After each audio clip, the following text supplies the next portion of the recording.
Now, despite Donald Trump's promise that the US will ensure global oil supply through the Strait of Hormuz, Asia, which imports the vast majority of its oil through that strait, is suffering one of the worst oil shocks in decades. These are the figures from open sources of each country's Hormuz exposure and stockpiles. We have India oil imports on around 45 to 50% exposure to Hormuz and 74 days of stockpiles. LNG has about the same disruption and only a few days of stockpiles. Taiwan has a higher disruption to its oil of 60 to 70% and only 3 months stockpile. LNG exposure for Taiwan is lower on 20 to 30%, but only 12 days of stockpile. Japan has among the highest oil disruptions at 70%, but it has 254 days or more than 8 months of supply. Only 9% of LNG is disrupted as it sources most from Australia. South Korea has about 70% oil exposure, but 7 months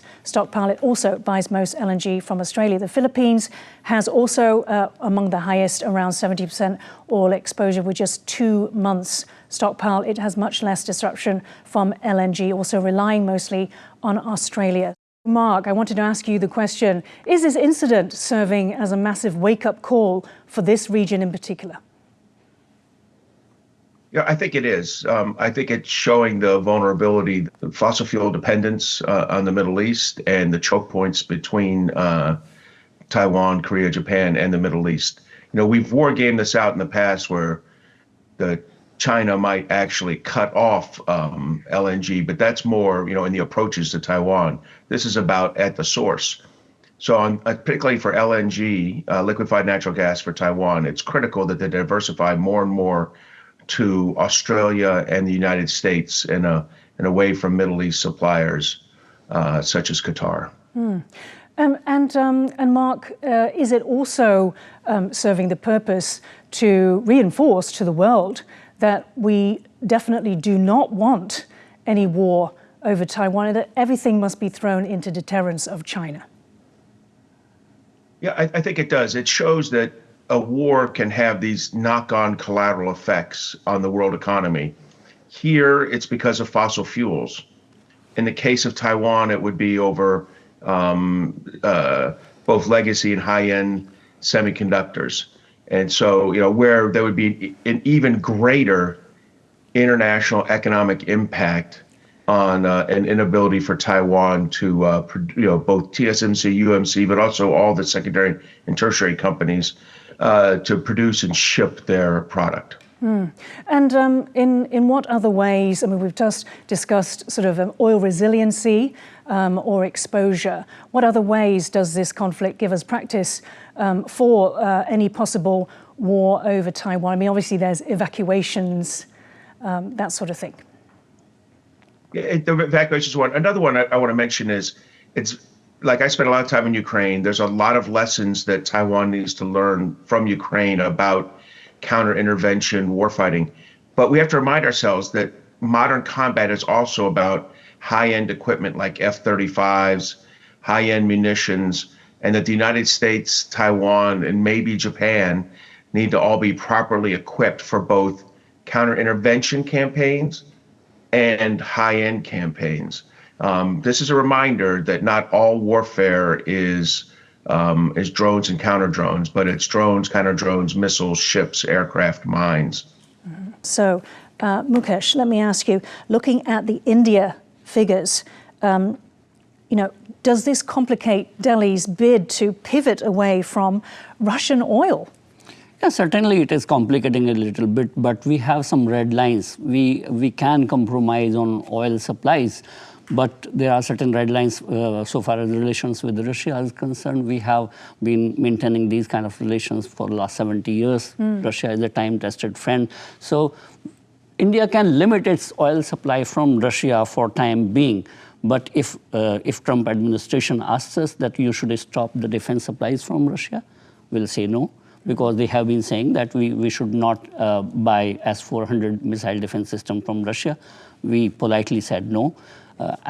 This is kind of diplomacy India is adopting, that we will accept your demand, your wishes, as long as it fits into our scheme of things. But if it is going away from that, India is free to have its own will. But Trump administration, I think I have noticed, is limiting your choice.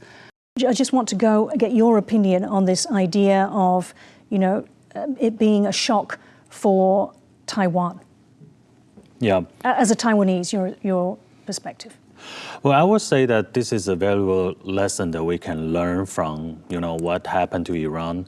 Actually, we found several things happening. First, actually, people are talking about the possibility of being quarantined imposed by the PLA, by the Chinese side.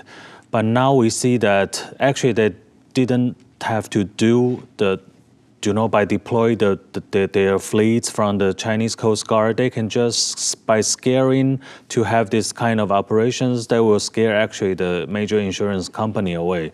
So this is something that we will have to pay attention to. The second is that, this is a real pressure test for the energy crisis that we may face during the time of war, because just like you have mentioned, we have very limited storage of the LNGs and CNGs for 11 to 12 days. And although the Taiwanese government actually have been raised the bar of 14 days by the year of 2027, but apparently it's not enough. So we have to consider the alternative energies seriously, especially the U.S. has urged us to revive the use of nuclear power plant, and I think this is something that we have to consider. And finally, we have to notice that the coordination between the allies of the U.S. actually has been in some troubles. They in the first phase, they failed to actually achieve some kind of consensus in a very timely way. So we have to make sure that this won't happen to the Taiwanese scenario as well. Right.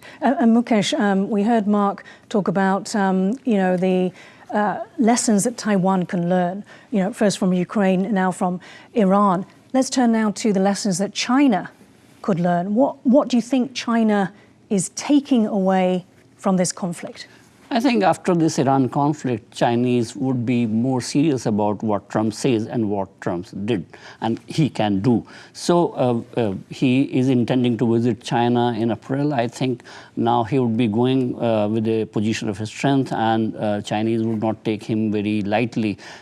He has been saying something, and people think all around the world that he may do something else. But in case of Venezuela, in case of Iran, he exactly did what he said.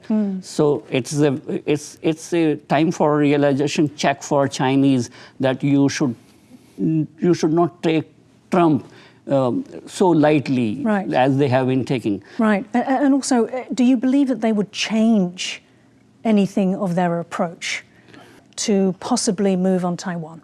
I think China will have to think twice or thrice before starting or initiating any misadventure on Taiwan, because Taiwan is not alone in this area. Taiwan is a very strategically placed country, and any turmoil, any trouble in this in and around water of Taiwan will cause too much disruptions all around the world. It will disrupt India's oil supply. Japan and Australia will also be affected. So Taiwan is not alone. Iran is an isolated country, but Taiwan is a very connected country and strategically placed in this water. So Taiwan should not be worried about what is happening back in Venezuela or Iran. It should be satisfied or little reassured that they are not alone.